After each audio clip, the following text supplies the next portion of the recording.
We are off and running on a Wednesday. What's up, guys? How are you? Welcome in to another episode of BVB, the Bostonian versus the book. My name is Matt Peralta. We're live on YouTube and X, replayed on Sports Grid Television, 1 a.m. Eastern, you late night owls. Thank you for being here. Audio podcasts, wherever you guys get your audio podcast. Today on the program, we got a bunch of stuff to bounce around with as we were talking, or as I was talking to someone earlier today. And the conversation about guests came up as to like, Matt, how do you choose who to put on? And I said, we do sponsorship stuff like we do on Thursdays with Adam Bjorn. We do hits with Newbie every Friday because it's fun to get him on talking about whatever he wants to talk about. But generally speaking, we only want to talk about, have guests on when the guest is going to bring something to the table that is different. Like, I think a lot of you guys really enjoyed our conversation with Jeff Pearlman about the book he wrote on Tupac Shakur. So when there's a day like today, when there are a bunch of topics to get into, like, okay, it's fun having guests, but I'd rather just be me and you guys and having a conversation with me and the brigade. So that's the show today. Just me and you guys having a conversation about what is going on in the sports world. And there's a lot to get into on the program today. I want to answer a question, though, here at the top. And that question came from Anthony, who asks, when do I become official family? Do I have to buy a hat or something? No, you do not, Anthony. There is nothing you have to do to be part of the brigade. You just need to show up. You just need to be a part of the program in any form, whether it be audio, whether it be in the comment section, whether it be on the replay crew, whether it be on Twitter. There is no official branding of, hey, welcome to the brigade. We do name new people who come to the show, recruits. So we're always asking you guys to go and find recruits to come and be a part of the program, because I ask something of you guys every day. I ask you to give me the most valuable thing that you have, and that is time. And I take that incredibly seriously, that I am asking you to spend an hour plus a day with me here on this show, with our sponsors, having conversations about this little engine that could, as we try to find our way through the sports media landscape. We're in this big dark forest and we have a little tiny, torch. And I'm trying to lead us all through this, because we have something unique, I believe, in the sports world, in the sports space. We have our own little corner of like-minded people who like to bet, talk about sports, argue about our teams, and have a good time. That's what this show is. And I know I have spent a lot of time over the last couple of weeks trying to justify or explain what the future is going to look like for the show. And I've sort of decided to stop doing that. I've sort of just decided that this is the show and we're doing the show. And I can't be the same thing as I once was. And this show is not the same as it once was. And I cannot apologize for that, because it's not of my own doing. Sometimes when programs change and shows change, people, they go their separate ways. People decide that, hey, this was fun, but it's time for a change. I've been doing this show for 5 years. Or a company comes in and says, hey, we love you guys, but we're going to break you guys up. We're going to put one of you guys in the morning, one of you guys in the afternoon, right? Well, that's not what happened, obviously. Okay. So I've been carrying around, I don't want to say guilt, but I've been carrying around this question over my head. I've got this big question mark over my head as to what am I supposed to do? How am I supposed to do this?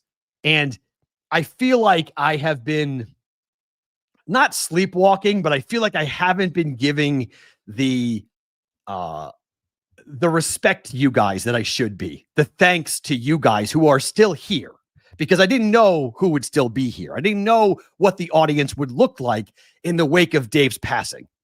And it's a different show, okay? It's a completely different type of program, and maybe you don't like it, or maybe you do like it, or maybe you just think it's different, but I like both, right? I don't know. But I can no longer try to answer that question for you guys in the brigade. I can only ask you to keep coming back. I can only ask you to keep being a part of what we have built, and to say thank you to you for giving me that time, for giving me the attention and paying attention to whatever the hell I'm talking about on each day that we do this program. That's all I'm capable of doing. There's nobody else but me. Okay. Sure. I have my significant other. I have my daughter. I have my friends. Yes. But at the end of the day, from a business perspective, I am as alone as you can be doing this. Okay. There's no producer. There's no private backing. There's no, angel investor. There's nobody who is telling me this is what we're going to do. There's no blueprint and there's no map. So like each and every day, I'm just trying to produce the best amount of content that I can produce, to hope that somebody pays attention and gives two craps about what I say about some topic on some day. That's kind of all I can do. So when do you become part of the family, Anthony? You are part of the family. You're here. That's what makes you part of the brigade, is just showing up, is just being a part of this adventure that we are on, that we are going through. And whether it be on Instagram, which we're streaming live at Sports Talk Matt is where we go for that, whether it be on X Twitter at Boston versus the Book, or whether it be on YouTube at Boston versus the Book, or replayed late night on Sports Grid Television or audio podcasts, wherever you guys are consuming this show, wherever you guys are watching, listening to this show. I have a tremendous amount of appreciation for you guys sticking and being here and sticking with this show in the wake of what happened. And I think there are, it's November. Okay. We're about 2 months since we all were completely and totally stunned by the news of Dave. And so I don't want to say I'm coming out of the fog, but I feel like there is a little bit of this, like, okay, we're going to be okay. And we're going to keep going, and we're going to keep approaching this, and we're going to try to grow. We're going to try. The best way to honor Dave, in my opinion, is to grow this show and make this show as big as possible and continue that march that we started back in 2021. Just keep doing the show. Just keep going. And not to apologize for doing that. And I think that ultimately has been the change in me, is that I needed some level of forgiveness. I think I was talking to someone a couple of weeks ago about survivor guilt, and I didn't think I would have that. Like, I didn't think that I would have that type of reaction. I'm like, well, why am I here and Dave is not? Like, why did the universe go the way that it went? We talked so long about the universe showing us signs and teaching us different things about our own lives, about our families, our relationships, and about our, being girl dads and being fathers, right? Well, I had to process that, because I think there was a lot of like guilt. It's the only word to use. I felt guilty that this happened, and that I wasn't sick, and that I can talk. The thing that Dave and I both related to the most was the ability to talk, and the universe took that away from him. I mean, he contracted mouth cancer and had to have surgery. They cut his tongue in half. I mean, they literally cut his tongue in half. And like, so now, as being so tied and close to Dave, and both of us talking, both of us making our living through our communicative abilities, I felt guilty for a long time about that. So, it's a long-winded way of saying that I really appreciate all of you guys being here. I really appreciate the time you have given to this show, whether it be with Dave and I or just me. And I hope you guys know how much I appreciate it, how much I care about this program, and care about you guys in the brigade, and care about this journey. And I hope that we all can go on together and do this together, and build this the same way we were building this, even though it's going to be different. Okay. I am not a gregarious, likable dude.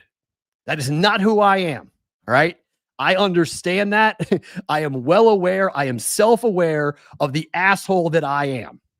Okay. I am completely okay with that. That's just who I am. I tell my girlfriend that. I tell my daughter that. I tell my friends that. I am the nicest person, really, when you get to know me. Okay. I really am. I'm a very nice person. I like to think of myself as a stand-up individual, as a good dude. Okay. But I don't do bad things to people, but I don't treat you the same way Dave treats people. And that was always the yin and yang of the two of us, because Dave made you feel like you were the only person in the world to him. You were his best friend the same way that 100 other people were Dave's best friend. That is not who I am. And I can't apologize for that. Part of me having to deal with that is that I had to accept that I was not going to do that and be that for this show. I was not going to be the lovable, likable guy. I was not going to be the silly dude that was going to be able to talk about meat curtains and whatnot. That's just not me. I can't be somebody I'm not. I can only be me. And that is as vulnerable of a statement as I can make on this show, is that I can only be myself. And I have to accept what comes back from that, because I know what I put out into the world. Anytime you stand on a table and you tell somebody your opinion, you are welcoming the other side. And for the longest period of time, I was okay with that. I was okay with whatever came back because I didn't give a shit. Okay. I really didn't. This show changed me because it's more fun to, have revelry and, go to a piano bar and drink and have a ball than it is to have a rock fight with somebody over the starting quarterback for the Dallas Cowboys. Okay. But my training, my brain, what I have been blessed with is an incredible ability to argue about anything on every topic and not be afraid to say an opinion on anything in any platform, in any show, on any show that I am given the chance to do so. That's who I am. I am a personality driven by opinion. That is different. And I recognize that is different from what this show has been. And it's different to what the show was started on. And I've seen the emails. I've seen the comments in the chat. I get all of it. I do.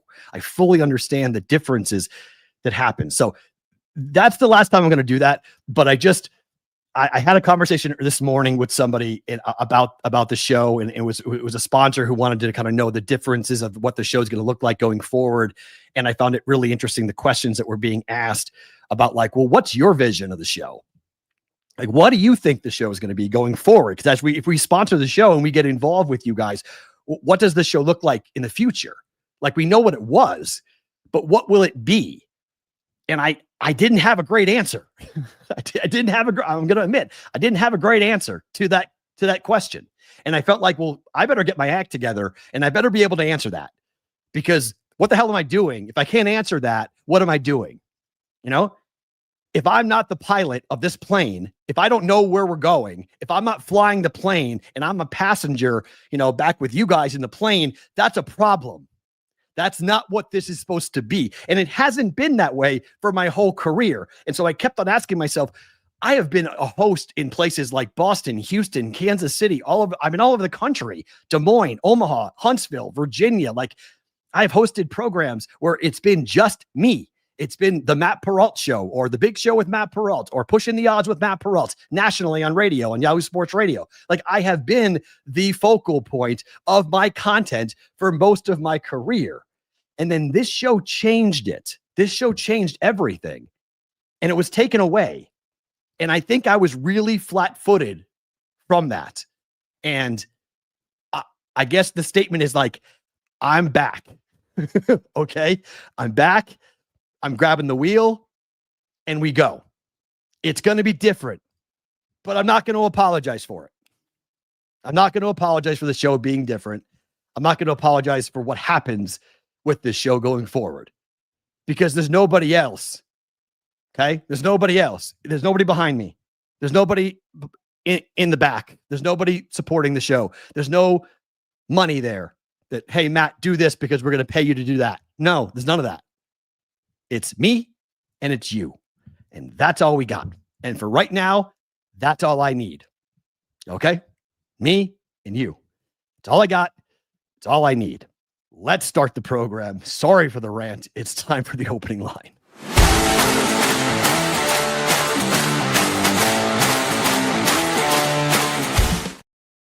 I apologize. I forgot to change that out. Sonic has done a very good job of adding Huel to that because Huel is the presenting sponsor of the opening line. Winners and losers from the NFL trade deadline yesterday. But first, 15% off your first purchase at Huel with the code BVB. You're going to log on to Huel.com/BVB. Now, what is this? Huel is a meal, not just a protein shake. It's a meal. This is 40 grams of protein, 27 essential vitamins and minerals, no artificial sweeteners, gluten-free. It's vegan. I use the Black Edition ready to drink shakes. You can get the pre-made, which are now in Target across the country. So if you want to try Huel, you can go into Target and you can get it there. Or you can go and make a purchase and do what I do, which is make a shake every morning. I add blueberries and a banana to it, either vanilla or chocolate. It is awesome. This is developed by registered nutritionists and dietitians. It's only 25 calories, 4 grams of fiber, only 1 gram of sugar. We're talking about some of these awesome daily greens that they've got as well. Good stuff. Check it out if you haven't yet as well. Huel makes eating healthy simple. They just launched in Target. Both products are available with 15% off your first purchase for new customers with the code BVB. Go to Huel.com/BVB. Use the code and then afterwards fill out the post-checkout survey so we get full support and credit. I know there was some questions in the past about this, about people going and sponsoring going to the sponsor and buying it and not getting credit. So if you can fill out the survey, that will guarantee that the tracking is accurate for Huel. Let's start talking about winners and losers from yesterday. My 3 winners from yesterday's trade deadline. First and foremost, I think we have to acknowledge that the Colts did extremely well. Did they give up a lot for Sauce Gardner? Absolutely. 2 first-round picks is heavy. I mean, it's heavy, okay, to make that. The Jets also traded away Quentin Williams to the Cowboys. Big time move for the Cowboys. Let's start with the Colts, and then we'll get to the Cowboys. I am a professional sports fan. So if you're a pro sports fan, draft picks mean nothing. I'm serious. If you are a college fan, draft picks mean a lot because your guy gets picked in the first round, and that helps you get other players to go to your school. But the future in pro sports really do not exist. There is no tomorrow in pro sports. There's today. And that's it. You worry about tomorrow down the line. Now, GMs and head coaches and owners, their job is to see the big picture. But as fans and media, go for it. Right now, go for it. You have a chance to add an unbelievable lockdown, shutdown cornerback, and you're giving up 2 first-round picks. Yep, that's steep. Do it. I'm okay with it. Do it. Go for it. You're the Colts. Go for it. You're competing with the Chiefs and the Bills. Go for it. You have Daniel Jones. You need a defense. You know in the postseason, you're going to need a defense. Shane Steichen, great move.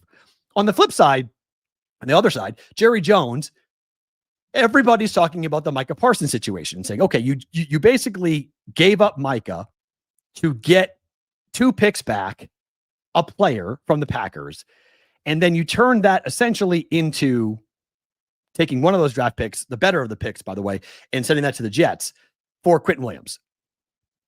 He's cheaper.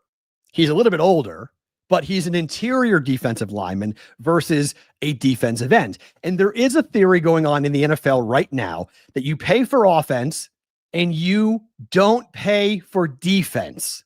You can find defensive. It's almost like the running back conversation from a couple of years ago, where it was like, don't pay for defense. Don't pay for running backs because you can find a running back anywhere in the draft. It's almost the same thing right now when it comes to defensive ends and overall defensive players. Like, you pay for 1 or 2 guys on defense, but that's it. And so they're determined to pay for Quentin Williams, who is an all-pro defensive lineman who can stop the run, and the Cowboys suck at stopping the run. Logan Wilson's not a bad linebacker as well. So the Cowboys, I think, did a good job. And maybe it's not even for this year, okay? It might be for the future. And I think Jerry Jones did a good job of adding a player who is going to be part of that defense for a while. If it doesn't solve it this year, you can build around the guy for the future. So I'm good. My other winner is the Seahawks. And I'm so high on what Seattle did by going and getting another weapon and not just sitting pat and not saying, we're not going to do. I love the addition. Go out and get a speedy wide receiver. Shaheed coming over from the Saints. This guy is a big play weapon. Now, Jackson Smith-Njigba is right now the best wideout in football. Okay, he's incredible, absolute. One of the best, if not the best weapon for catching the football in the NFL this year. They have Cooper Kupp. They have a couple of running backs. They have a tight end. What they don't have is a home run hitter, and they went and got it. They went out and got a home run hitter. Their offense, Sam Darnold, they have a top 5 passing offense. They have a top 5 offense. They don't run the ball that well, but they throw the ball as well as anybody in football right now. And yet they went out and got another player. This is what you do. You have a shot. You're 6-2. You're in a very tough division with the Rams and the Niners. You have to be able to throw the ball, but you have to just be better. At all costs, can you get better? And that's what the Seahawks did by going out and making that trade with the Saints. I loved that move. That is a sneaky move, and it's caused me to fire on Seattle. 14-1 to win the Super Bowl. Took it last night. I said, okay, we got the right mindset. We got the right thought process. I love this. I absolutely love what Seattle is doing. And again, we're backing Sam Darnold. Is that scary? Absolutely. It's scary to back Sam Darnold, but I like this a lot. I like this a lot for the Seahawks. 14-1 to win the Super Bowl. They're 6-2. And as we've talked about here on this show, they're better on the road than they are at home. And if they have to go play in Philadelphia in the playoffs, okay, I like it. I like it. It works. 14-1. On the flip side, the AFC. What the hell is going on in the AFC? The Bills, the Chiefs, the Steelers, and the Patriots didn't do anything. Like, not even like a backup cornerback. They did nothing. They just sat there and said, we're good. Like, wait, what? I'm more pissed off at the Patriots. The Patriots and the Steelers, I mean, the Bills and the Chiefs can sit back and say, we're the Bills and the Chiefs, right? Like they can sit back and say, well, wait a minute, we're the Bills and the Chiefs. Like what? Why do we need to make a trade? The Patriots and the Steelers, guys, have you been successful recently? Have I been asleep for the last 3 seasons? Like, what the hell are you doing? How the Patriots have the most cap space of anybody in football. They have the most cap space of anybody in football. Why wouldn't you just add something? Trade a 6th-round pick for somebody to come in to give you some depth at cornerback. Go get a backup running back. Go get a defensive lineman that could come in and help you at some point. Why? Like Mike Vrabel, you like your team this much? I hope so, because I don't understand why the Patriots did not do anything yesterday. I also don't really get why the Bills didn't do something to get their run defense better. Like, go find a run stopper, somebody on a practice squad, somebody that can tackle somebody to stop the run, and go make the trade. I don't understand. The 4 teams in the AFC, the 4 leaders for the AFC, did bupkis, 0, nothing, no moves. Makes no sense to me. That makes no sense to me why those teams chose to do absolutely nothing yesterday at the trade deadline.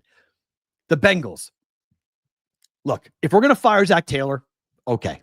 I'm okay with the Bengals if you're going to fire Zach Taylor. If you're not going to fire Zach Taylor and you're going to keep Zach Taylor, what in the heck are you doing?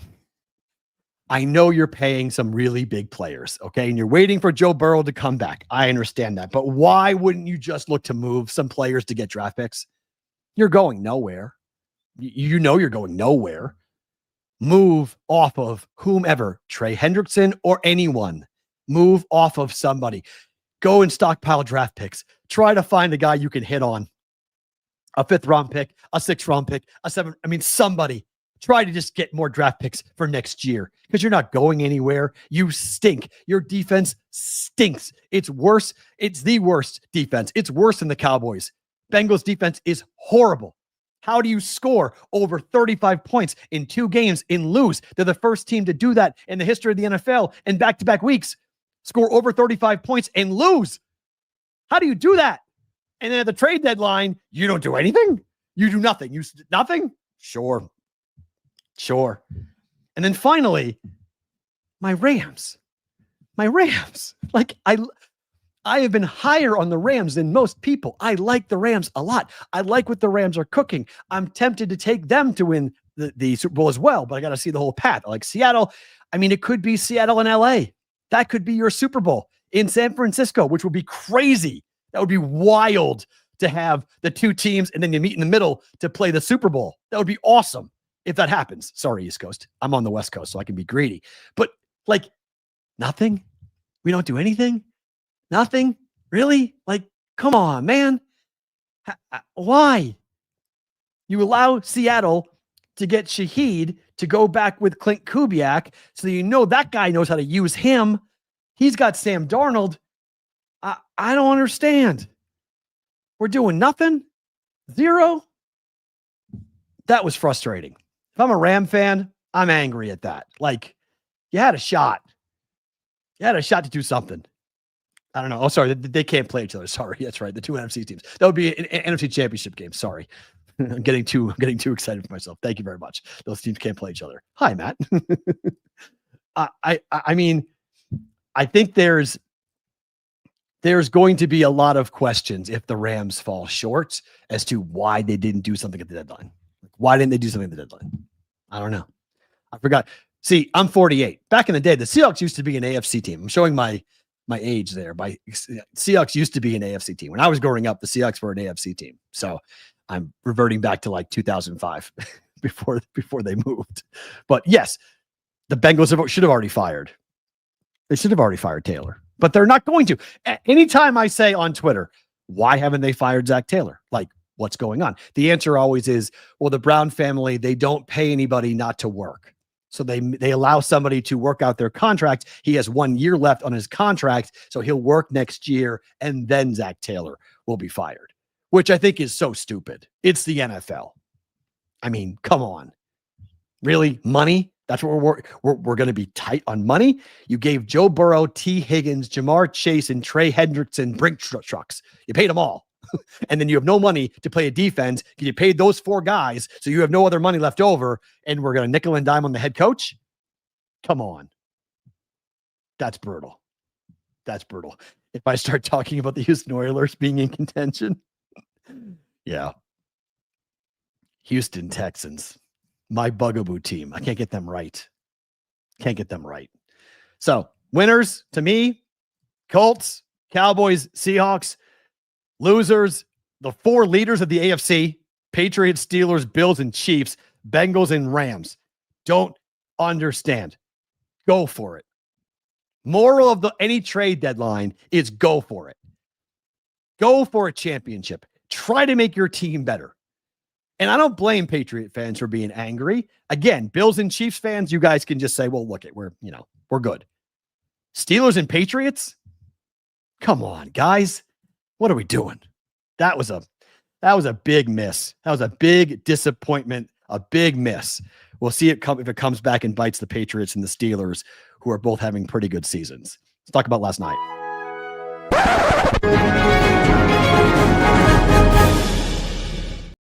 All right, what happened last night? If you were a college football fan, we get our first poll for the college football playoffs, the first rankings. Ohio State, Indiana, and Texas A&M. That is your 1, 2, and 3. No big surprise. That follows the Associated Press poll. If you look on the left side of your screen, 1 through 5.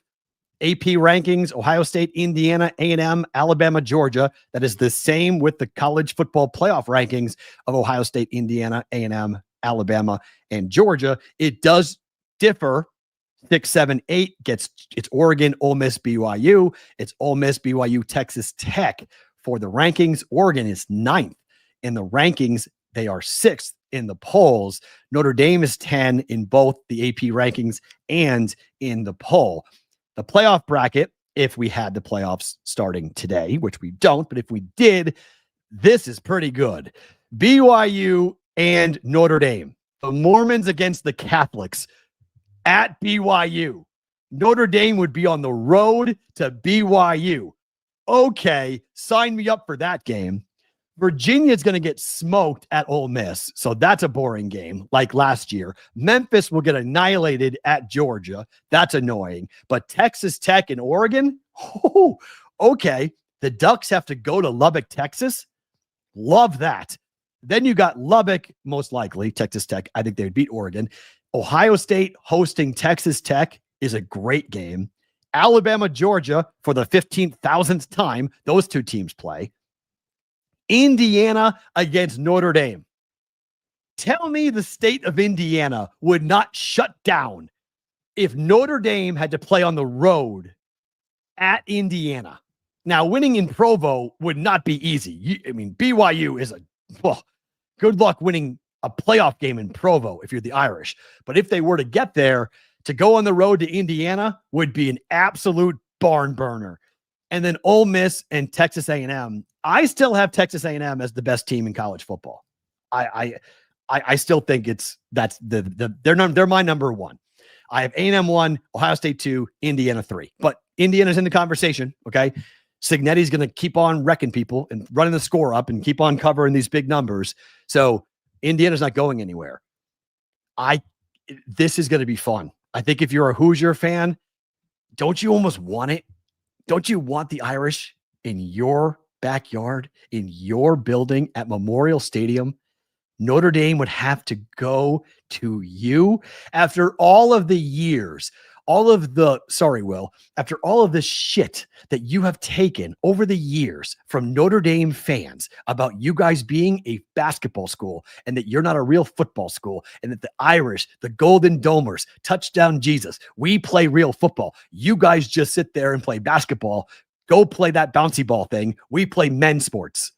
Like, my God, that would be just unbelievable if that were to happen. Yeah. It's a rematch from last year, but it's a whole different venue, Zach. Going to Indiana is a lot different. It's a lot different than having to go play at Notre Dame. That would be, sign me up for that matchup. I don't need to see Alabama, Georgia play again because that's just most likely that's going to be the SEC championship. So again, we've got a couple different things. Indiana and Ohio State are going to play. So the winner of that game obviously gets to be the higher seed in the CFP. So that bracket is just for today. It's going to move, obviously. But I think that's, if you're a college football fan, and I am one of them, I don't know how we don't get so excited about the opportunity to watch this. The first round games hopefully will be better than last year. If this was the matchup, I'm not positive that were to happen. Again, BYU, Notre Dame, I think is the best of the bunch. I think Oregon, Texas Tech would be the next. The other two, I think, would be blowouts. I don't mean to Memphis isn't bad, but I've watched Memphis. They have an offense, but you're going to Athens to play between the hedges to play Georgia. I just don't think they'd have much of a shot to score. And I think Georgia would move the football pretty easily on Memphis's defense. Memphis has given up some pretty big games points-wise this year. So I think Georgia wins that game going away. And then Ole Miss against Virginia, that would be the sleepy game, right? Like potentially an upset if Lane Kiffin is going to Florida, if Lane Kiffin's going to be going somewhere else. I mean, heck, there are some NFL rumors flying around about Lane Kiffin to the NFL, to the Giants, to go coach Jackson Dart. He was his college coach. So there could be Brian Daboll's out. Lane Kiffin goes to New York to coach the Giants. So if that started to get to be like, I don't know, if there was like some real fire to that rumor, maybe Ole Miss would have a distraction and lose to Virginia. But I don't think that would happen. Ish is asking, if Ohio State loses to Michigan again, Does Michigan play in the conference championship? We don't know yet. We got to play these games out first. I mean, I think right now the answer probably would be yes, but Big Ten standings are the following. Indiana is 6-0. Ohio State's 5-0. Michigan's 5-1. Oregon's 4-1. Iowa is 4-1. USC is 4-1. So we have a bunch of games to be played. Indiana's 9-0. Ohio State's 8-0. Michigan is 7-2. They lost to USC, so they lose the tiebreak to USC. USC is 4-1. USC lost to Illinois. That was a bad loss, 34-32. They should have won that game on the road, but they lost that game. You have a Michigan team with losses to USC in the non-conference game to Oklahoma. So Michigan has Northwestern and Maryland left, and then Ohio State. So they should win both those games. So they will be with one loss. So if Michigan beats Ohio State, they would then leapfrog Ohio State. Oregon beat Penn State, but Oregon lost to Indiana. So that tiebreak would be interesting. If one loss Oregon and one loss Michigan, I got to go see the tiebreakers. It's complicated. It's pretty complicated from the Big Ten. That's not easy. But I guess the first question needs to be, can Michigan beat Ohio State? I don't know. I don't know. I mean, Michigan is by far, their defense was highly overrated. Highly overrated. So I don't know. I think that's a very difficult matchup, but then again, Michigan has done, 3 years in a row, they've owned Ryan Day. So if Ryan Day can't win now, oh boy, that is not going to be good at all for that. So we have, we're into that part of the year where now we're looking at the bracket as to who gets in.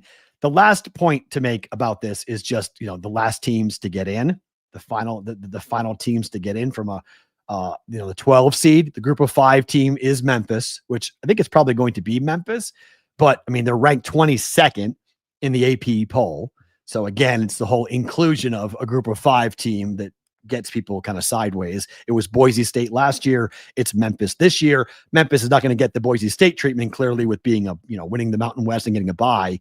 So that's not going to happen. But, the final at-large teams being Virginia, who is ranked 12th in the AP poll, they get but 14th on the rankings. So they get the 11 seed, they get in. And so how does that go? Well, they're the ACC champion, so that's why they're getting in. So that's going to be interesting to see who wins the ACC. That could change. So that game, Ole Miss getting an at-large bid, being a 6th seed. Notre Dame getting an at-large bid because they're Notre Dame. BYU getting in as being an at-large bid at number 7. BYU ranked 7th in the rankings. So clearly, we've got some dispute as to what the rankings will look like, and there will be some disagreements. I think Georgia people are going to have an anger about Alabama, but again, who wins the division? Who wins the SEC? At the moment, this poll has Alabama winning the SEC. Will they? We'll see. We got a lot of football. We got a whole month to go here. And the one benefit for Alabama is that they don't have to worry about the Iron Bowl because Hugh Freeze got fired. So, Bama, that was the game I was circling for Alabama, going like, well, hold on a second. Alabama's 5-0. I guess they'll play A&M. They would play A&M right now in the championship. So this has Alabama beating A&M. I just caught that. That's interesting. This has Alabama beating A&M. A&M, no, they're the 3 seed. So they're giving Bama a bye as a 4. So A&M and Alabama are going to play each other. So that's going to change. So only one of those teams will get a bye. The byes right now are Ohio State, Indiana, A&M, and Alabama. That's your 1, 2, 3, 4. Well, those teams are all going to play each other. Alabama will play A&M in the SEC championship game, and Ohio State will play Indiana in the Big Ten championship game. So that bracket's going to move a lot. That's okay. I just caught that. That bracket's going to move a lot. That's fun for right now, but that's going to be nowhere near what it will look like coming up here in the future for those guys. So, okay. Well, if you're a college football fan, pretty fun stuff. Let's move to the NBA quickly because I want to give a little love here to what's going on in Chicago with the Bulls. And I mean, it's been Bulls are 6-1. Game winner against the Sixers. You saw Josh Giddey say tonight was one of the best wins I've ever been a part of. It was unbelievable. The Bulls have something cooking here. They're 5-0 at home. They're 6-1 overall.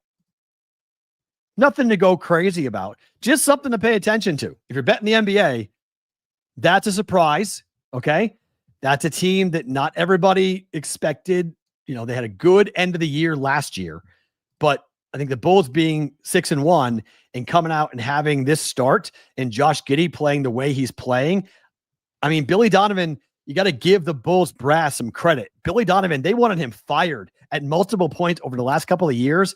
They wanted Billy Donovan out of Chicago, and now they're 5-0 at home. They're 6-1 overall. They're playing really, really well.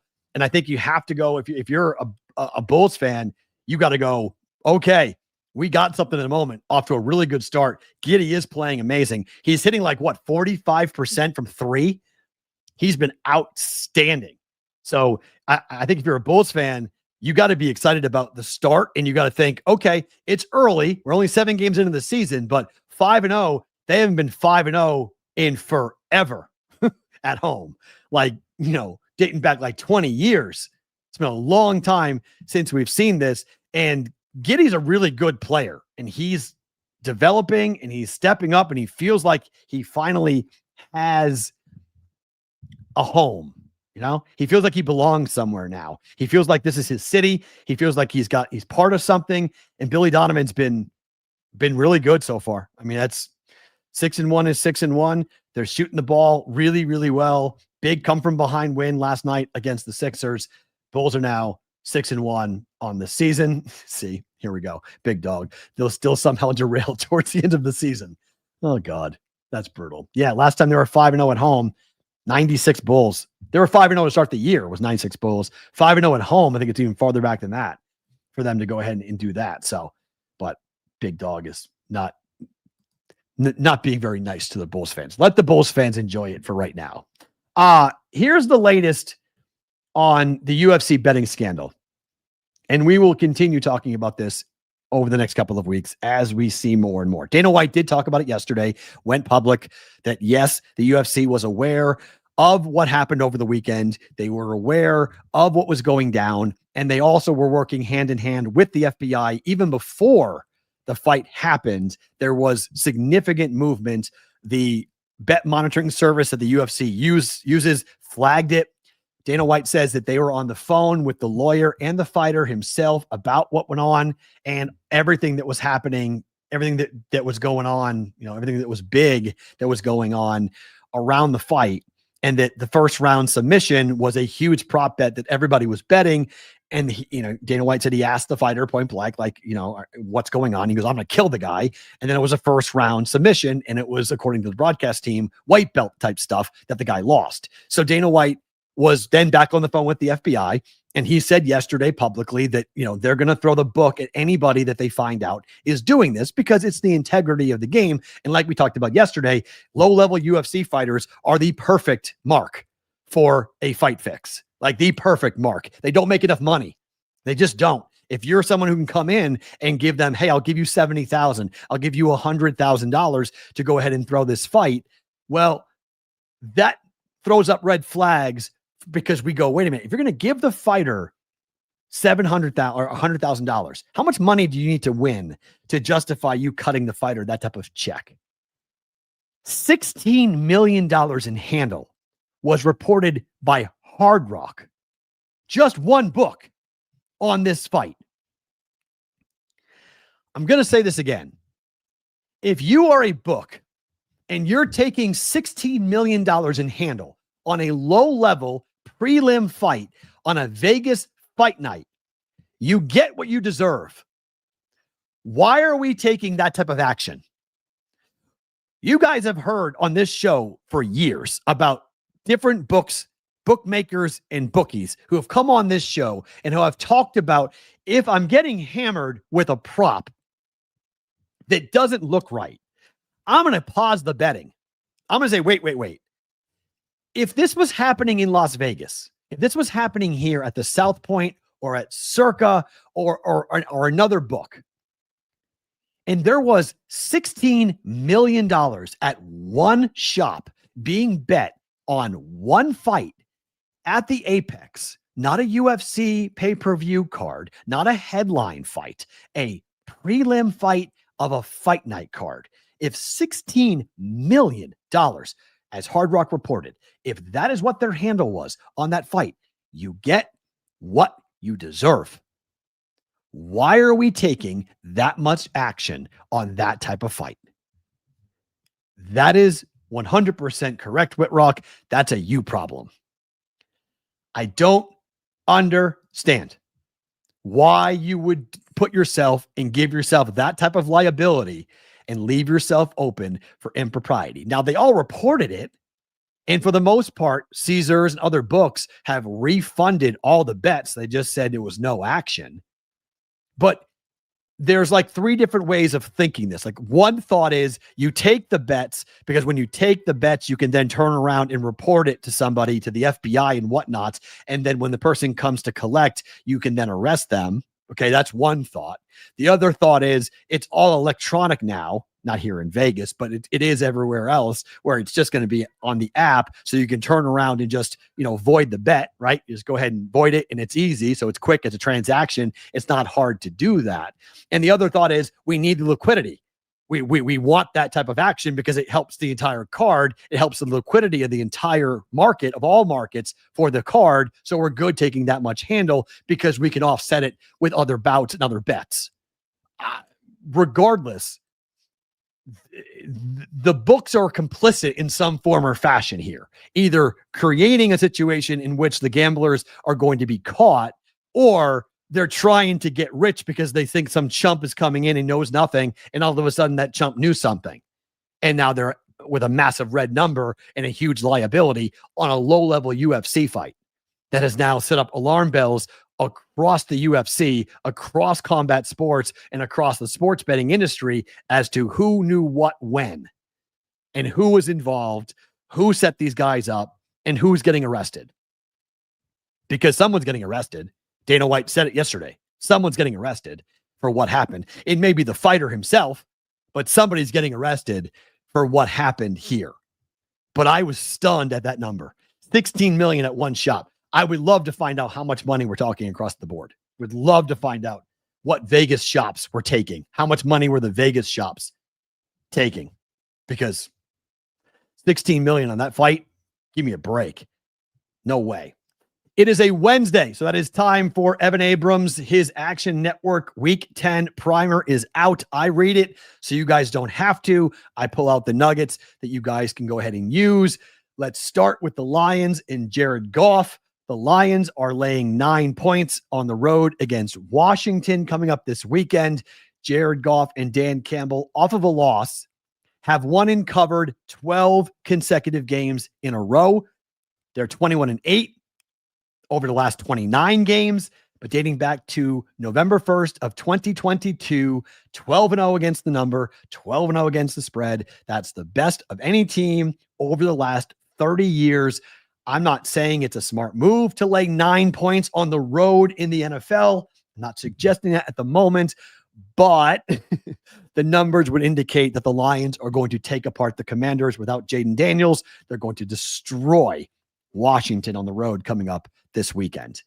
The NFC West, 18-7 ATS against teams not in their own division. That is a pretty interesting mark looking at what's going to happen this coming weekend for the NFC. The NFC West, which has been led by 3 6-2 teams. You have the Cardinals against Seattle, so they're playing against each other, so that crosses that out. But the Rams are playing against San Francisco, that crosses that out. So for this week, that trend it doesn't come in. But just put it in the back of your brain that next week going forward, NFC West, 18-7 ATS against teams outside the division. They are playing each other this week, though. Justin Herbert is undefeated against the number at night this year, and he's won his last 5 games in a row, ATS at night.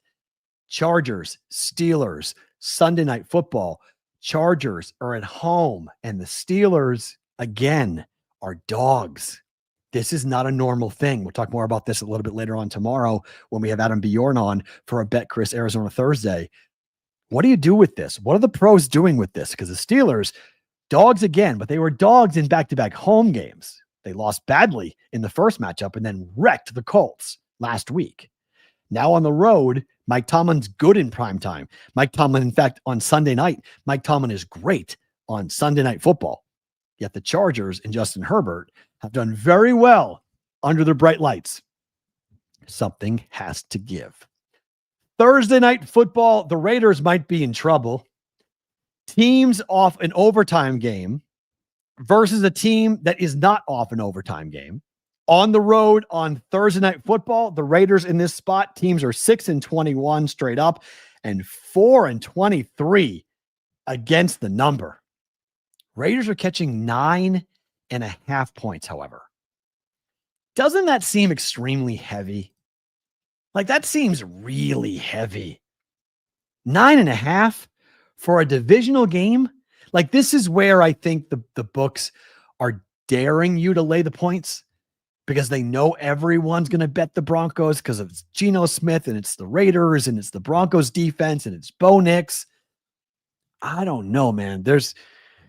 I'm ice cold. Okay. I'm not seeing the board well. I've been crushed on the last week and a half. I've been awful. So take this, with a grain of salt in terms of how I'm seeing the board and the way I'm betting, but I'm having a hard time. I'm having a hard time not taking the Raiders at 9.5 or 10 points on a short week divisional game, knowing what the Raiders and Broncos have looked like over the last couple of decades when they play each other. Okay, yes, thank you. I've watched every Bronco game. I don't understand how this is 9.5. Okay, so maybe I'm not totally crazy, but 9.5 seems ridiculous. Again, this trend, this is why the books, I think, are putting it 4-23 ATS. You're going to hear a ton about this all week leading to Thursday. The teams in this spot are 4-23 ATS, and the Raiders have Geno Smith, who can't stop throwing picks. For Bo Nix, this will be his 5th start at night in primetime. 3-1 straight up, 3-1 against the number so far in his career. He's 2-0 in the spot in primetime in Denver this season, covering by an average of 10 points. I don't know. I can see the Bronco love. I understand it. I'm just not going to follow it. I just think 9.5 is too many points for a divisional round. I mean, maybe it gets to 10, but if it gets to 10, I'm definitely taking the Raiders at plus 10 in this game on Thursday night. The Raiders can score. Brock Bowers is back. He had 3 touchdowns last week. They've got Genty. They can score. Broncos defense is really good, but I think they can move the football well enough against the Broncos and to get themselves, 24-17 type of loss. The total is 42. Total super low because of that Broncos defense. And then finally, since 2003, teams off a bye with their opponent not winning, with their opponent not off a bye, are winning 56% of their games. This season, those teams are 6-0 with none of those games finishing within 1 possession. This is the stat for the Patriots and the Bucs. I'm a Patriot fan. The Patriots will stun me if they can win at Tampa. This is Baker. This is Todd Bowles. This is a blitz-happy defense in Florida in November. The Patriots are going to have to run the football extremely well, and Ramondre Stevenson is a bit nicked up, didn't play last week. And so if they can't run the football, that's all Drake May standing back in the pocket trying to throw to Stephon Diggs because Kayshon Boutte is banged up as well. The Patriots did not add a wide receiver. Well, they kind of did. They brought in the son of Jerry Rice, who is not going to contribute much besides the practice squad for the team, but they've got 2 good tight ends. I like the tight ends. I like Austin Hooper. I do. I think they've got some weapons there, but this Patriot offense is in trouble against this Bucs defense. I'm sorry. I like Baker. We're taking a big step up in competition. I think the Bucs are the best team in the NFC South. I think the Bucs are one of the top 4 teams, best teams in the NFC. I like Tampa a lot. I like Baker. Off a bye. Patriots were lucky to beat the Falcons. I don't like this spot at all. Give me the Bucs. Less than a field goal. I like Tampa. I'm not sure that game is close, to be quite honest. I think there could be a problem here.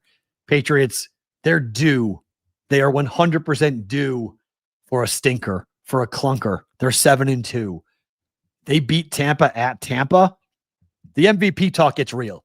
If Drake May goes to Tampa and beats the Bucs on the road, even without Mike Evans, even with the injuries on defense for the Bucs, if he beats Baker head to head on the road, all right, fine. I'll listen to Drake May being the MVP. Right now, I'm not listening to it. But if he winds up winning this game, fine. I'll bet the Bucs. I'll lay less than a field goal. Tampa Bay -2.5, and I would expect it to be, wow, Roger Long. The Bucs have barely won. Yeah, but they've won though. You might say they've barely won, Roger, but they've won. They can come from behind. They just got that type of moxie. Patriots were lucky to win last week. Patriots defense has shut down running backs. I mean, even Bijan Robinson did nothing last week running the football against that defense. Patriots should have won that game by more. That fumble at the end of the first half by Drake May was really costly, leading to that late touchdown in the first half. Pats were up 21-7. Then it was 21-14. Patriots didn't do anything in the second half offensively. That Falcon defense shut them down. I'm on the Bucs. -2.5. Give me Tampa. -2.5 coming up on that. That's going to be a fun game to watch coming up on Sunday. Let's make some picks before we let go of our friends at Sports Grid.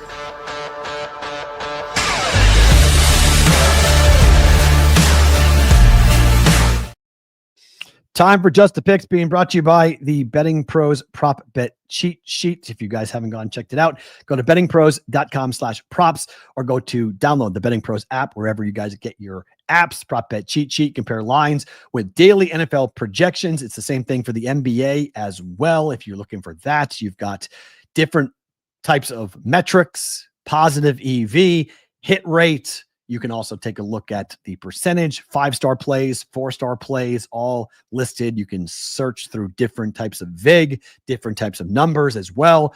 Go and check it out at the Betting Pros app or go to bettingpros.com/props to check out the Betting Pros Prop Bet Cheat Sheet. For picks today, interesting day. Welcome back, Creighton basketball. Welcome back, first half overs for Creighton basketball. I'm taking the Jays over 79.5 against South Dakota. South Dakota is a team that's expected to be kind of a middle of the pack team out of the Summit. But last year, pace of play, they were extremely fast. They were efficient. They didn't turn the basketball over. I think they're going to score. On this. I think they're going to score. And I think it's going to be interesting to see what's going to happen going forward. I think it's going to be fun to see how this Creighton team plays this year because of all the new faces in Omaha, but they are ranked 23rd, and South Dakota is not a pushover. I think rocking atmosphere in Omaha tonight. We'll play the first half over. It's been very profitable. I am ice cold in college basketball and 0-3. I bet UNLV team total over 81.5 last night. It fell 81. To give you an idea of how I'm running, it fell 81. So I lost it by a free throw. So it's been a rough couple of weeks, so careful with these plays. But Creighton first half team total. I'm going Maction tonight. I'm taking Ball State at home. They are 3-0 at home, 3-0 ATS, and they are up against Kent State, who is 0-4 ATS on the road. Last 3 games, Ball State has beaten Kent State in head-to-head matchups here at home. Ball State laying only 1.5 points. That number probably moved. It was 1.5 last night, but I like Ball State tonight. -1.5 up against Kent State coming up here for tonight. And let me give you one quick prop bet before we say goodbye to our friends at Sports Grid.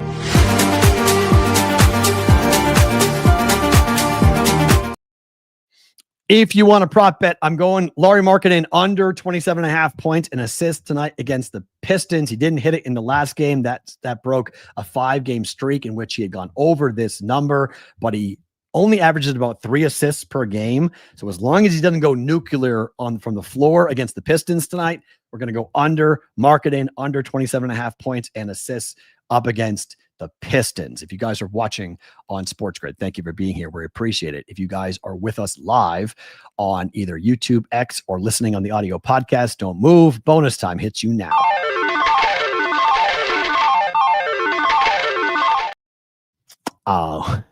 Still my favorite college basketball shirt. We love BJ's.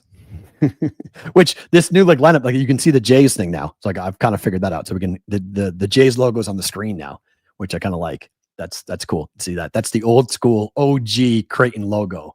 That logo got replaced 10 years ago. I think that got oh, look at the team total bet. So if you guys haven't been with us so Saturday mornings, I do a Betting Pros college football Discord channel chat. I've been doing it for about 4 years now. This is the 5th year I've done it for this. So it's my 6th year hosting the Daily Juice, going into it, 5 years down, 6 years now. So after the first year, we started doing this Saturday Discord channel chat, and it's gone through all different iterations. But Ish comes on every week and gives us a team total for college football that he likes. So tonight, team total NIU over 13.5. NIU has gone over this number in 4 of the last 5 games. He goes dumpster diving. That is what Ish goes into. He goes and finds like the UMasses of the world and tries to find team totals that are very, very low because the team sucks. And all they need to do is score 2 touchdowns and they get over on their team total. So there you go. Eric says that Akron stinks. I'll take your word for it, Eric, on this. But it is Maction. It is fun. It's November. It's Tuesday, Wednesday football in the MAC. It's fun. It's completely fun. Yes, Jimmy Football. It's where I stole it from. Dumpster diving is strictly a Cam Stewart line. Yes, I stole that from Cam. And Cam, he gave me licenses to go ahead and do that. So, who's NIU playing? I thought NIU was playing Akron. Akron played UMass last night, right? Matt, thank you for that correction. What's that game? It's not Akron, right? Hold on. I'll pull that up myself. Well, let's see something. Hold on. Let's look at college football here for tonight. NIU is playing Toledo, not Akron. They're playing Toledo tonight. Kent State and Ball State is the game on ESPNU. Northern against Toledo is the game on ESPN2. So it's not Northern against Akron. It's Northern against Toledo. So that's a Toledo situation on this. Never forget that Kent State couldn't even get a field goal against Oklahoma. That is true. The team total for Kent State was 3.5. It was 3.5 in that game, and they got blanked. What was it, like 48-0 was the final score? Somewhere in that range? Kent State couldn't even get a field goal on that. Thank you. Yes, it's Toledo. We got you. We got it. Thank you on that. So there we go. Oh, Addison, Cam Little's kick, 68 yards. He had bet the over 64.5 season long. It happened here in Vegas. If I was going to guess where the longest field goal in the history of the NFL would be made, it would be here. I mean, so the strip is almost at sea level. Okay. And that's one of like I'm at 4,000 feet, like 3,500. I live in Summerlin. So like when you drive to my house from the strip, you're essentially driving straight uphill. It's gradual, but it's all straight uphill. So I'm at like 3,000, 3,500 feet sea level. Dave's house in Centennial is at 4,000 feet. So he's a little bit higher than I am, but the air is really thin here. So it's not like altitude where the high air, the high altitude makes the air thin. It's just the desert. There's no humidity. So the ball flies. So that's why Carlson for the Raiders used to make 55-yard kicks like it was nothing before they did the whole K-ball crap. He was making kicks from 55, 60 like it was nothing. Now his career has since tailed off, but if I had to bet as to where somewhere would go, like what building would we see the longest kick ever? Obviously Denver would be number 1, but I would have Vegas as number 2 for the most likely places to see a kick, even on grass, to see a kick of that length get hit. And Cam Little, that was the game winner. I mean, if Cam Little doesn't make that at the end of the first half, if he doesn't make that 68-yarder, or 67-yarder, what was that? Whatever it was. If he doesn't make that kick, they're not in overtime, and they have no shot to win the game in overtime. So, that was a good kick. That was pretty impressive to have that kick, and it was a pretty important moment in that football game. 68-yarder, thank you. Okay, it was a pretty important moment in that football game. They needed every single point. 30-29 final. Absolutely needed that, having to make that kick. So that's a pretty big moment there. So again, if I was going to say where would we have that happen, having it happen here in Vegas wasn't that big of a surprise to me to see how that was going to all unfold here. And little kicks turn into big kicks. Yep. Just shy of 69. Yep. I wish it was 67 because then the whole damn place would have gone 6-7. That would have been funny because now that thing, if you have kids, that thing is ridiculous. I still don't fully know the song that it came from. I still don't know why every kid does it. I still don't care about the whole 6-7. Like, I don't care about any of it. But even my own daughter, like when something comes up as like 66 or 68, like literally, she goes, "Oh, that's too bad. It wasn't 6-7. Like, really? Like, come on, man. Like, it's everywhere. So every kid now wants 6-7 to be part of anything. It used to be 69, right? I'm the sophomoric Rob Gronkowski type of guy that we used to laugh whenever it was 69, right? Oh, it's 69. Haha, right? Now it's all about 67. Now it's all about 6-7. Everything is 6-7. What is Dave in Green Bay? Good to see you. Wow, back in the chat. Good to see you, man. You haven't seen you in the chat in a while. What do you think the field goal yards will be next year? 67 or 68? What do you mean? What do I think the field goal yards will be? Like the record? Like, what do you mean? Yes, 67 to the new 69. 100%. Yes. But like in Vegas, if you go to In-N-Out here in Vegas on like a Friday night, the high school kids all wait for the number to be read because they have that little PA system that says 6-7. So like they've had to, there was a news story on this like last week, I think, that certain In-N-Outs, they're skipping 6-7 and going right to 6-8. Like they're going 66, 68. They're now telling their employees to skip 67 because when they say number 67, it turns into an absolute riot inside of the In-N-Out. Like kids are throwing ice, kids are jumping up and down. They're like, it's like a locker room. They're going crazy. So like that phenomenon has taken on a complete life of its own. And I have no idea why. It is the thing for every kid. Every kid wants to say it. Every kid wants to do the gesture. I mean, I've seen principals around the country getting involved with it. Like, I don't understand why that thing went as viral as it has.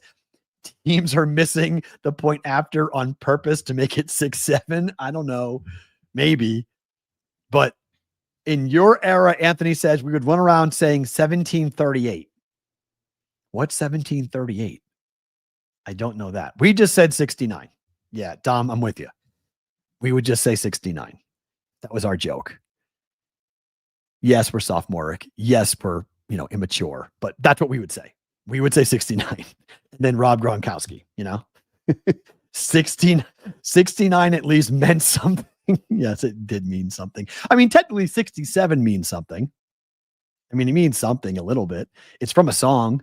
It's from a moment. It has a meaning in some form or fashion, but like on the side of my daughter's school there's like this like dirt covered, like dirty wall. And some kid has drawn in the dirt 6-7. It's been there for like the last like 3 days. Oh, Fetty Wap is one. I'd say I'm white. Sorry. I'm sorry, Dom. I'm white. I don't know what that is. Sorry. Don't know that. Oh, for the longest field goal year to bet on next year will be 67.5. Probably. I mean, the record, right? I mean, you have to at least start at the record at 68. So maybe it's 67.5 for next year. You probably can bet. I mean, there's probably a book somewhere in the world that would let you bet, will Cam Little's record be broken this year? Will somebody break the 68? Because I mean, obviously we know the Cowboys are going to allow for up to a 70-yard kick. So with their kicker, I don't know if there's a distance that the Cowboys wouldn't allow it. So maybe you can bet that. That's not a horrible thing to bet, to say, will Cam Little's record be broken by somebody this year? I think that's so. I mean, I would bet it this year, potentially. Is 6-7 a police code? No. No, that was what? 187, right? Was the police code that we used to always say. And then obviously 311 is marijuana smoking in progress, right? That's where a 311 is. That's why 311's 311, right? That's why the band took the name 311. If I'm wrong about that, I apologize, but I think that's why 311 did that. 10-7, what's 10-7? What's 10-7, Butchie? Yes, it's getting wildly childish of all. Yes, it's getting wildly childish. But I mean, it's just what it is, right? It just that's how what our kids do to us, Dom.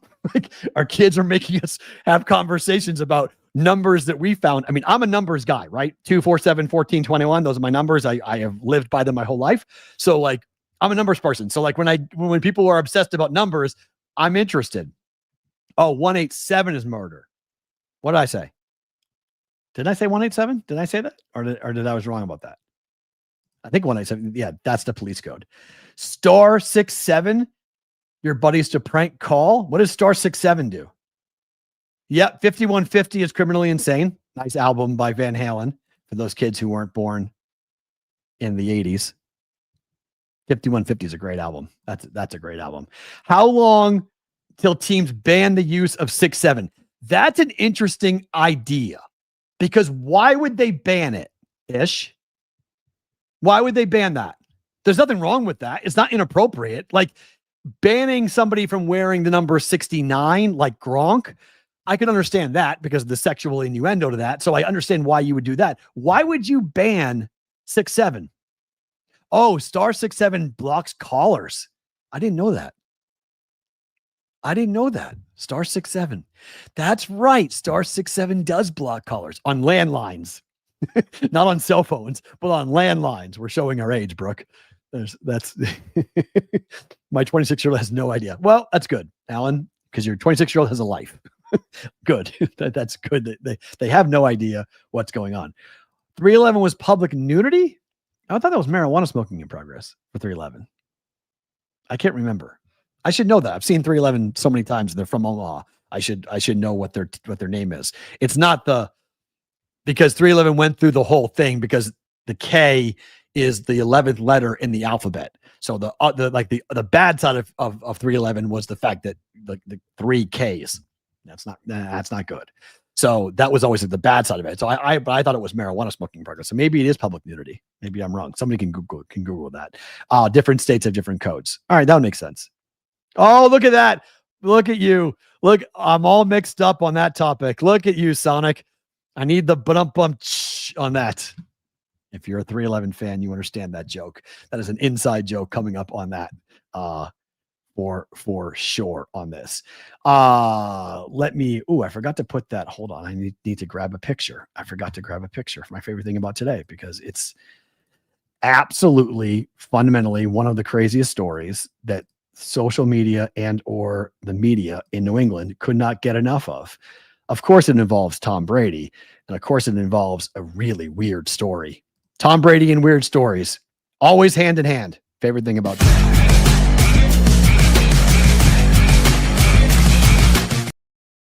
Well, there are some topics that are perfect for morning radio, and this one was one of it.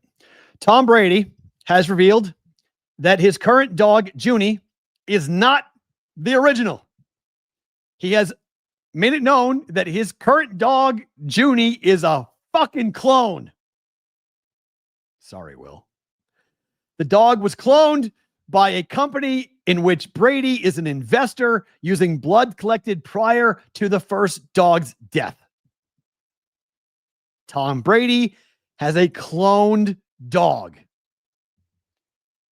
How do we feel about this? Because this is bizarre behavior. Would you clone your dog? Dogs are awesome. Dogs are great. This is a horror film. This is the plot for numerous horror films, right? You go ahead and clone your dog, and your dog is not the same because souls matter. I am not religious. I do believe in souls, and I don't believe the same soul and the same dog are in the same thing because it came out of a damn petri dish. Sorry. Don't think it's there. He has a cloned face too. So, kind of. But what are we doing? Like, dogs are awesome. They just are. I'm an animal person, but dogs are the greatest thing ever. Like, I mean, like, if you don't like dogs, you are an evil person. So I understand that you would want to keep your dog alive, but that's not your dog. That looks like your dog. That sounds like your dog. That acts like your dog, but that's not your dog. Your dog is dead.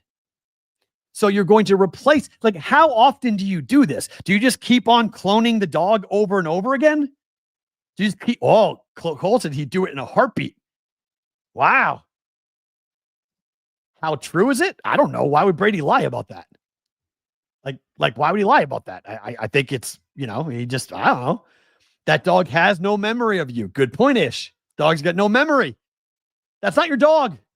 It looks like your dog. It sounds like your dog. It's not your dog. Like, it's just not. So, like, you're telling me, so, like, back behind me, right? You see all these, like, things? There is a white tin that's behind me. Like, see that puck right there? Right behind that tin, that's my cat. That's Felix. My cat's ashes are right there. Okay? At no point did I ever think that I'd want to clone I had my cat for 19 years. 19 years. Almost my entire adult life, I had my cat. I got my cat at the age of 21. Think about this, okay? At 21, my cat died, okay, when I was 41, or maybe I was 23, and I got my cat, and I was 42, because Madeline was alive, and Madeline was about, Felix passed away like 5 years ago, but he was 19, okay? My cat was 19 years of age. All of my 20s, all of my 30s, I had that cat. So it was pretty gut-wrenching for me to lose my cat. Now, Marshmallow is great. You're probably hearing Marshmallow cry out to the door. Marshmallow's great, okay? But Marshmallow is 3 years old, and Marshmallow's not my cat, not Felix. Felix was somebody I got in Alabama. I moved from Alabama to Omaha, Omaha to Des Moines, Des Moines to New Hampshire, New Hampshire to Texas, and Texas to Nevada with my cat. Okay. Guy was with me all the time on long drives. I mean, my cat was with me forever. At no point in time did I ever say I want to clone him. And I could justify it saying, like, my life without my cat's going to be really weird because, like, as an adult, I don't know my adult life without having my cat to come home to. I'm a dog person, but cats are easier. Someone like me who travels a lot, cats were just a more simplistic animal to have. But at no point in time did I ever think that. At no point in time did I ever think that. Between drool and scooting his butt on my carpet, I'm sure I have plenty of dog DNA around my house if I ever decide to do it. True. That's annoying when they do that, right? That's annoying. But, So. I love dogs. Dogs are awesome. I'm a dog person. I'm not cloning my dog. Tom Brady, another story involving Tom Brady being really weird. He's just an odd duck. I love Tom. He's an odd duck. He does odd things. Somebody needs to take away the Botox on his forehead. His eyebrows don't move. It's really weird. It's like, Tom, you can age gracefully, like you're Tom Brady. I don't need the Botox. I don't need it's okay to Botox. I just don't need the amount of what he's Botoxing. Like, ease up on it. Let the eyebrows move. Like, just let the eyebrows have some type of vertical movement, because his face doesn't move. His face doesn't move. It's just very, very odd. Favorite thing about today, Tom Brady is still weird. Guys, back tomorrow for a Bet Chris Arizona Thursday. Adam Bjorn. Where in the world will Adam Bjorn be? By the way, CBW, if you're in the chat, you got to DM me. You won. You picked it. You said it was going to be at Del Mar, and he was at Del Mar. We'll find out how his Del Mar racing went. He's got 3 survivors left, by the way, in the Circus Survivor contest. Adam Bjorn's got 3 entries of the 1,700 that are left. He's got 3. He's in really good position right now. He's in a good spot here as we head into November for the Circus Sports $18 million Survivor contest. We'll talk about it coming up tomorrow, 1:00 Eastern time for a Thursday's Bostonian versus the Book.